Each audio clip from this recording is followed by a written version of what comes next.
ఈ రోజే డౌన్లోడ్ చేయండి. మీ ఫేవరెట్ షోస్ చూడండి. బిడ్డ లేని దానివి నువ్వు.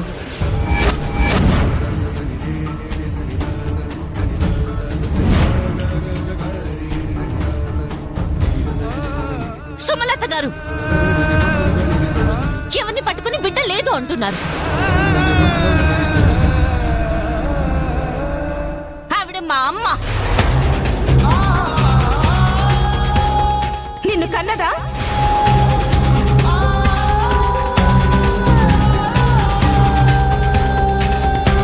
నువ్వు బ్రతికినంత కాలం నీ నోటితో వాళ్ళకి నువ్వే కన్న కూతురివి అన్న విషయం చెప్పకూడదు. మా మాటకి కట్టుబడి మాకు మాటిచ్చి డబ్బు తీసుకొని ఆవిడ్ని బ్రతికించుకుంటావా, లేదా నీ కన్న తల్లిని చేరుకోవడం కోసం ఆవిడ్ని చంపేసుకుంటావా? మీకు మాట ఇస్తున్నాను, నా అంతటా నేనుగా మా అమ్మకు కానీ మా నాన్నకు కానీ మా తాతయ్య కానీ ఎవ్వరికి నేనే వాళ్ళ కూతురు అనే విషయం ఎప్పటికీ చెప్పను. ఆవిడ కూడా ఒక బిడ్డని కన్నా తల్లి. బిడ్డని కందా? ఎక్కడుందా బిడ్డ? మేడం, నా బిడ్డ గురించి మాట్లాడొద్దు ప్లీజ్.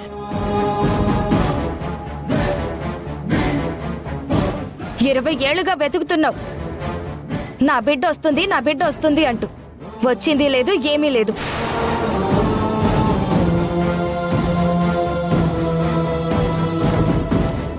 రావడానికి ఉందో లేదో ఎవరికి తెలుసు. మేడం, నాకు తెలిసి రోడ్డు పక్కన కుక్కలు ఆ కారు కింద ఈ కారు కింద పడి చేస్తూ ఉంటాయి కదా, అలానే దీని బిడ్డ కూడా ఏ లారీ కిందో పడి దిక్కుమాలని చావు చచ్చుంటుంది.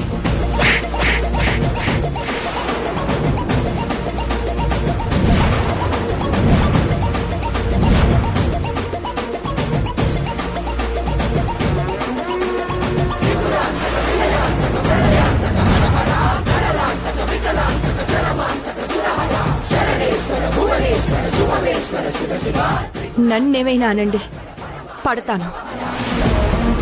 నా బిడ్డ గురించి ఇంకొక మాట తప్పుగా మాట్లాడినా దేవుణ్ణి కూడా క్షమించను.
నన్నేమైనా అనండి, పడతాను.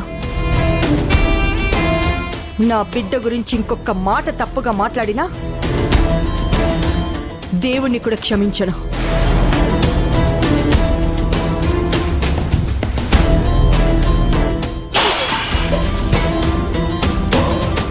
ఆ గుండమ్మ నన్ను కొడుతుందా? నన్నే కొడుతుందా? అది ఏంటి అసలు ఏం జరిగిందని? నాకు అవమానం జరిగింది.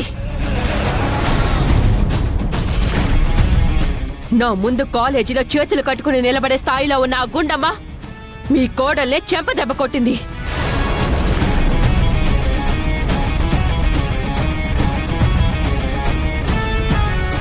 మమ్మీ, కాలేజీలో గొడవ అయిందంట. డోనా ఫోన్ చేసి చెప్పింది. అవును బాబుగారు. అసలు గుండమ్మ గారు నీ మీద ఎందుకు చేయి చేసుకున్నారు మమ్మీ? ఒళ్ళు కొవ్వెక్కి కొట్టుకుంటుందిరా, అందుకే కొట్టింది. మా అమ్మ కొట్టింది కొట్టింది అంటున్నారు. అసలు ఏం జరిగిందో చెప్పరా? ఏంటే చెప్పేది? చూసావురా, ఇంత జరిగినా ఇప్పుడు కూడా ఆ గుండమ్మనే వెనకేసుకొస్తోంది. ముందు నాతో గొడవ పడింది, నన్ను కొట్టింది. నా కోడల్ని ఎందుకు కొడుతున్నావు అని ఆంటీ అడగడానికి వస్తే ఈవిడ్ని కూడా కొట్టింది. పక్కనే ఉంది ఇది. చూసి ఒక్క మాట కూడా అనలేదు. మాటి మాటికి నేను మీకు కాబోయే కోడల్ని, మీరు నాకు కాబోయే అత్తగారు అంటుంది.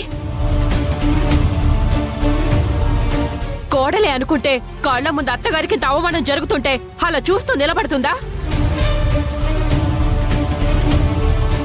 దానికి సపోర్ట్ చేస్తుందా? ఇలాంటి దాన్ని నేను కోడలుగా చేసుకోవాలా? ఏంటి పల్లవి? ఒరే, కారణం లేకుండా ఎవరైనా ఎవరి మీదైనా ఎందుకు చేసుకుంటారు? నువ్వు మాట్లాడుకు నానమ్మా. అంతా తెలిసి కూడా నువ్వు ఇంకా ఎందుకు ఆవిడికి సపోర్ట్ చేస్తున్నావు? మా అమ్మని వీళ్ళు నోటికొచ్చినట్టు మాట్లాడారు. ఆవిడ కూతురు చిన్నతనంలోనే దూరమైపోతే అప్పటి నుంచి ఇప్పటి వరకు 20 సంవత్సరాల నుంచి తను వస్తుంది అని ఎదురు చూస్తూనే బతుకుతుంది. అలాంటి ఆవిడ్ని పట్టుకుని నీ కూతురు చచ్చిందో బతికిందో అని మాట్లాడితే కోపం రాదా? ఓహో, అయితే అదే మాట నేను కూడా అంటాను. నన్ను కూడా కొడుతుందా? చరణ్, అవును నాన్న. నిజంగా ఆవిడ కన్న కూతురు బ్రతికే ఉంటే కనుక ఇప్పటి వరకు ఆవిడ దగ్గరికి రాకుండా ఉంటుందా? ఇన్నేళ్లు వెతుకుతున్నా దొరకకుండా ఉంటుందా? అయితే అలా మాట్లాడడం తప్పు కాదు అంటావా? చేయి చేసుకోవడం కంటే పెద్ద తప్ప?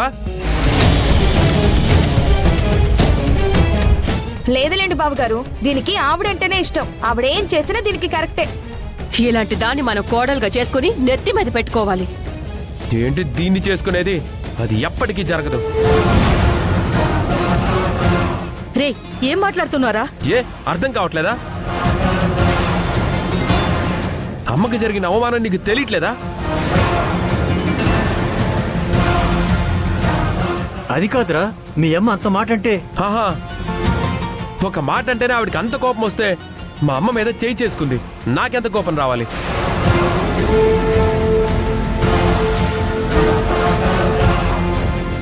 ఆవిడంటే ఇప్పటి వరకు నాకు గౌరవం, కానీ ఈ ఇన్సిడెంట్తో ఆవిడ గౌరవం పోగొట్టుకుంది. అది కాదు చరణ్. ఆపవే. మళ్ళీ నా ముందు ఆ గుండమ్మని వెనకేసుకొచ్చి మాట్లాడావంటే చంపేస్తాను. ఇప్పుడు చెప్తున్నాను విను. నన్ను చెంప దెబ్బ కొట్టి నా గుండం వచ్చి నా గుమ్మంలో నా ముందు చేతులు కట్టుకుని నిలబడాలి. నాకు క్షమాపణలు చెప్పాలి.